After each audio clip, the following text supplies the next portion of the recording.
ये भी था। फिर इसको बोला तू अंदर जा, ये अंदर चला गया। हाँ, अराउंड 1:30 ऐसा कुछ हुआ। फिर ये हमको उसका बात ही बोलने लगा, तेरे को पता है मैंने इस घर में किस किस को चूना। ये क्या बात हुआ उसका? मैंने बोला आप तो गरीब हो। इसने क्या बोला, मैंने माखू जी को चूना। उसका फिगर बहुत मस्त था, उसका लूज था। ये क्या बात हुआ? हमेशा मेडिकल। अरे मम्मी वो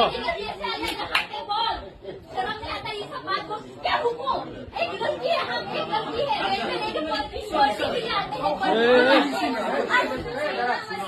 सर सुनो, हम रेल में पढ़ने के लिए आई है, ये सब देखने के लिए आया है। हम लड़की है, एक सेफ्टी होना चाहिए। ऐसा वाला लड़के के लिए अभी लड़की पढ़ना होता है, रेप होता है सर। उनके सामने बोले हमसे बोलिए आप लोग पुलिस हो, क्या मेडिकल हो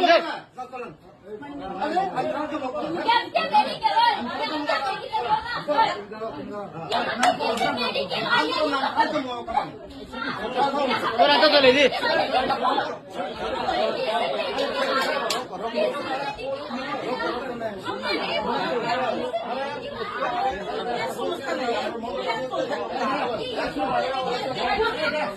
ना